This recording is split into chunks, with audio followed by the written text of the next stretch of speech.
Isipin mo ang isang mundo kung saan ang kapangyarihan, karangyaan at reputasyon ay nagbabanggaan. Isang lugar kung saan ang trono ng kasikatan ay kasing halaga ng isang korona ng ginto. Sa kwentong ito, dalawang dalaga ang nasa sentro ng bagyo. Ang isa, ang tunay na tagapagmana, isinilang na may dignidad at karangalan.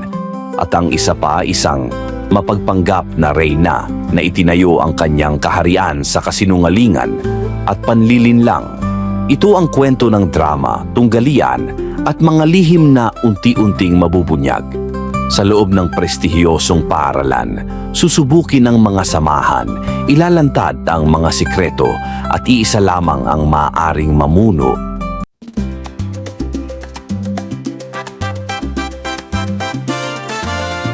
Hailey, bakit bigla mo akong kinausap tungkol sa paglipat ng eskwela? Hindi ko nakikitang kailangan mo pa ng pagbabago. Dad, alam kong maganda ang buhay ko dito sa private school, pero gusto kong makaranas ng ibang mundo. Gusto kong mag-aral sa public school. Public school? Hailey, hindi mo kailangang gawin yan. May sapat tayong resources para mabigyan ka ng pinakamagandang edukasyon. Hindi lang ito tungkol sa edukasyon, Dad. Gusto kong makita kung paano ang buhay ng mga taong hindi lumaki sa mundo natin. Hailey, ang pamilya natin ay kilala sa legacy natin. Paano mo mapapanatili iyon kung aalis ka sa mundo, kung saan tayo kabilang? Ang legacy natin hindi mawawala kung alam kong totoo ako sa sarili ko. Gusto kong makilala bilang ako, hindi lang bilang isang kaplan heiress. Hailey, matagal ko nang pinaghahandaan ang future mo. Pero kung sigurado ka sa desisyong ito, kailangan mong harapin ang mga responsibilidad na kasama nito. Sigurado ako, Dad. Handa akong gawin ang lahat para patunayan na kaya ko. Kung ganoon, pumayag na ako. Pero tandaan mo, Hailey, hindi madali ang mundo sa labas ng mga pader na kinagisnan mo. Alam ko, Dad. Pero mas gusto kong malaman kung sino ako sa labas ng pangalan natin. Okay, Hailey, pero tandaan mo, anuman ang mangyari, mag-iingat ka. At alalahanin mo na dala mo ang pangalan ng pamilyang ito. Salamat, Dad. Hindi kita bibiguin.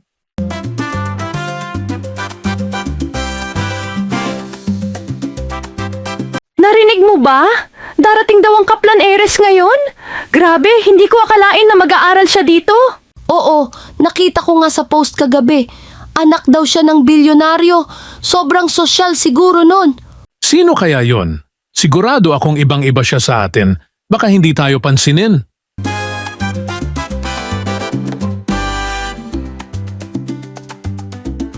Ayan na siguro siya. Ang ganda ng sasakyan, parang sa pelikula. Wow, ang sosyal niya. Siguro siya na yung Kaplan Heiress. Oh, hi! I hope everyone's ready for me. Ikaw ba yung Kaplan Heiress? Totoo ba? Grabe, ang ganda mo. Well, I guess the rumors are true. Sobrang ganda niya. Ang bait pa niya. Hindi ko akalain na ganito siya approachable. Oo nga, parang totoo siyang princess. Ang swerte natin na nandito siya.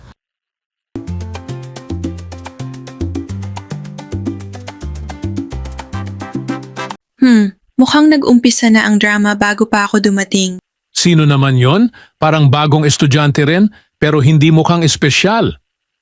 Hailey, finally nandito ka na. Ready ka na ba? Laging ready. Pero mukhang may nauna ng heiress sa akin. Hindi siya pwedeng makasira sa moment ko. Hindi nila kailangang malaman. Simula pa lang ito. Oras na para malaman nila kung sino ang totoong Kaplan Heiress.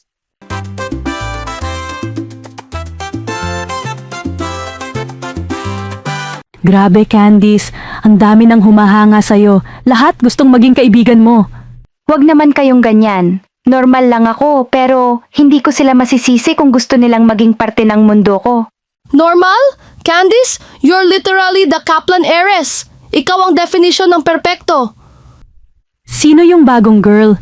Parang hindi taga rito. Huwag niyo siyang pansinin. Mukhang naghahanap lang ng atensyon. Attention? Mukhang ikaw ang may monopoly sa attention dito, Candice. Oh, hi! Bagong salta ka ba rito? Hindi ko pa nakikilala ang pangalan mo. Hailey. Hailey Kaplan. Kaplan? Pero sabi ni Candice, siya ang heiress? Kaplan? Paano mo naman nakuha ang apelidong yan? Baka naman nagkataon lang. Hindi ko kailangan magpaliwanag sa'yo, pero sa tingin ko, ikaw ang dapat sumagot kung bakit ginagamit mo ang apelyido ko.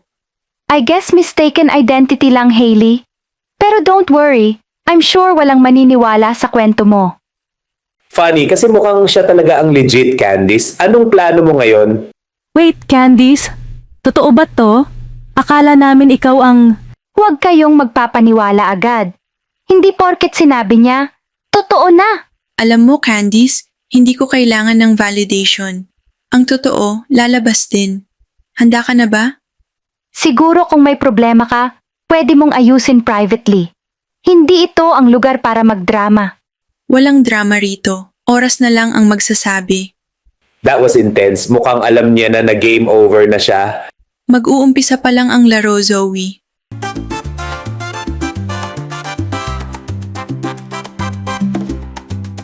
Kaplan Harris Party? Gusto ko ng theme na sobrang sosyal. Kailangan ma-impress silang lahat.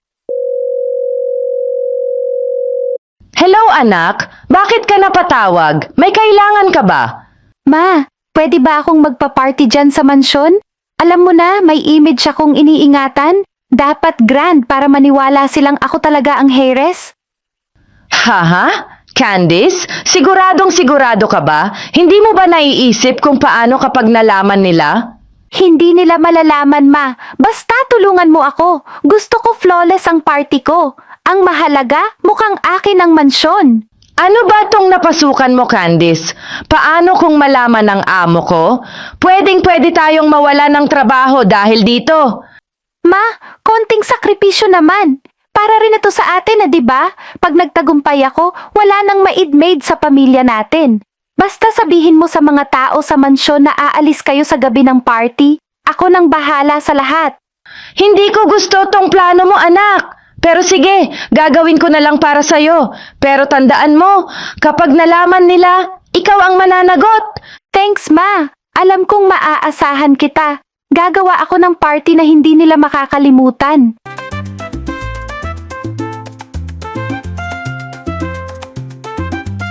Candice, seryoso ka? Party agad? Oo, at hindi lang basta party. Isa itong heiress level na party. Magugulat sila sa ganda ng mansion at sa bongga ng setup ko. Talaga, saan mo gagawin? Of course, sa bahay ko, sa mansion namin. Teka, maghanda na kayo ha. Gusto ko lahat ng bisita naka-formal wear. Walang cheap na damit.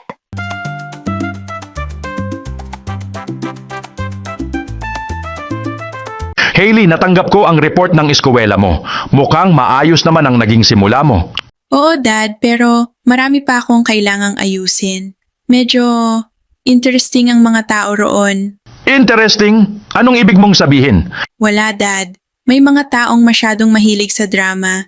Pero okay lang, kaya ko sila. Hailey, narinig mo na ba? May malaking party daw sa mansion ni Candice. Party sa mansion niya? Oo, tingnan mo, sabi niya, exclusive daw ito at sa bahay niya gagawin. Akala ko ba may mansion ka rin? Baka kapitbahay mo siya o something? That's strange. Wala naman akong narinig tungkol dito. At ang mansion namin ang pinakamalaki sa area. Alamin ko nga. Grabe, Hailey, ang ganda ng party. Pero sigurado ka bang ito ang mansion ninyo? Bakit parang ikaw pa ang bisita? Oh, Zoe, ito nga ang bahay namin. Pero hindi ko maintindihan kung bakit may ganitong event na hindi ko alam. Baka naman surprise party para sa'yo. Teka, ano to, para sa heiress daw? Oh, look who's here! Welcome, Hailey! Natuwa akong dumalo ka sa party ko. Party mo? Hindi ko alam na pinapagamit ang bahay namin sa kung sino-sino. Hailey, hindi mo kailangang ma-stress. Relax, enjoy the party. Baka nga hindi ka pamilyar sa mansion dahil bihira kang nandito. Excuse me, miss. Pwede mo ba akong ituro kung nasaan ang CR? Hindi ko mahanap. Sa kabila, sa kaliwa, siguro. Sa kaliwa? Hindi doon. Sa kanan, pagkatapos ng hallway. Pasensya na, hindi naman talaga siya madalas dito. Alam mo, Candice, hindi ko alam kung ano ang pinaplano mo. Pero hindi ko hahayaan na basta mo na lang gamitin ang lugar na ito. Hailey, relax. Ang init ng ulo mo. Ako na ang bahala rito. Enjoy mo na lang ang party o baka hindi ka sanay sa ganitong crowd. Pasensya na, Iha. Ako lang ang tagadala ng pagkain. Balik na ako sa trabaho. Ma, sabi ko huwag kang magpakita. Teka, Mama, ano ang ibig sabihin nito? Ang nanay mo ang maid namin? anong maid? Hindi siya nanay ko. Siguro nagkakamali ka lang. Nagkakamali? Candice, narinig ko mismo. Tinawag mo siyang Ma, sinungaling ka. Hindi siya nanay ko. Sobrang pagod lang ako. Ang ibig kong sabihin ay, Ma'am. Oo, ma'am. Nasanay lang ako kasi lagi siyang tinatawag dito. Hala Candice, mukhang hindi mo na alam ang sasabihin mo. Ang gulo mo na, girl. Tigilan nyo na. Party ito, hindi interrogation.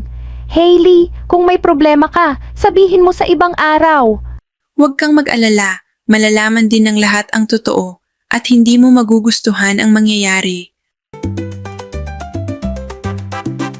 Abangan natin ang Part 2. Shoutout kay Julie Joy Barayuga from Isabela at kay Crisanto Ambulo. Shoutout din sa kaibigan natin sa Taiwan na si David Brian Corpus.